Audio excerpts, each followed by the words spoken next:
We're on SAT Practice Test 9, Math Section 2, Question 17. What's the level of difficulty here? It's definitely hard. Most people are going to find it stupid hard. The first 16 questions on Section 2 of SAT Practice Test 9 are not that bad. Section 1 is not that bad. And then from this point on, most of the questions are just ridiculous. They're really hard. You got this equation. Which of the following are solutions to the given equation where a is a constant and a is bigger than 30? So the way you want to approach problems like this with these Roman numerals is just write the Roman numerals and then write A, B, C, D so you can cross off. And the second thing, I just want to talk about the way the problem is written. Which of the following are solutions? And then every one of these answer choices has like more than one solution. So what can you say about this equation? How many solutions does it have? Definitely has more than one. Let's write the equation. And then looking at these three Roman numerals, what's going to be the easiest thing to do here?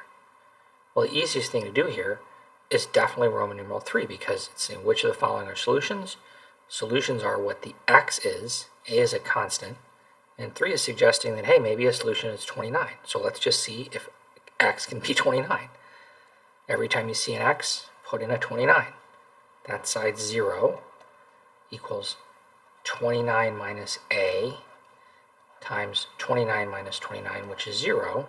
So that's side 0. So is this a solution? It is, because both sides are the same. Both sides are 0. So does Roman numeral 3 work? It definitely does. So you can go and you can cross off any answer choice that doesn't have Roman numeral 3 in it, which unfortunately is only A. B, C, and D all have 3 in them. All right. So another way to think about this, I'm going to rewrite this. You don't really have to do that if you're in the event of a real SAT. But remember how I was talking about how there's more than one solution here? So we've taken care of the 0 solution. Now, how can we simplify this equation? Well, don't both sides have x minus 29? They do, right? So I'm just going to divide this whole thing by x minus 29. And when I do that, what's going to happen on the left? I'm just going to get 1. X minus 29 over x minus 29.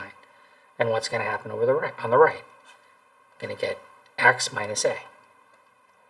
So I can simplify this thing to 1 equals x minus a. It's a lot easier to deal with. And now, what can I do? You are not supposed to plug in almost all the time for constants, but sometimes you can. And in this problem, you can if you just think about, well, what am I trying to figure out with the constant? What do we know about the constant? It's bigger than 30. So all this means is there's a number here, ETS knows what it is, they're hiding it from you, and it's bigger than 30. So let's just see what would happen if we make A something bigger than 30. How about 31?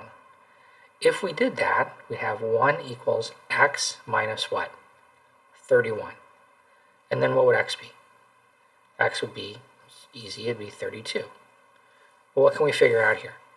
Between Roman numeral 1 and Roman numeral 2, what's going on? Well, at least in this one case that we found,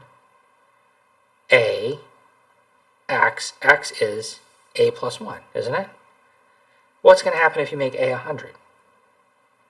It's going to be 1 equals x minus 100. So x is going to be 101. It's always going to be a plus 1, right? X is always going to be a plus 1 if you plug in an a bigger than 30. So is 2 always going to work? 2 is always going to work. So let's go and cross off answer choices that don't have 2 in them, that we haven't already crossed off. All right, how about, well, B doesn't have 2 in it, but C and D both have 2 in them. Okay, well, now we got to think about Roman numeral 1.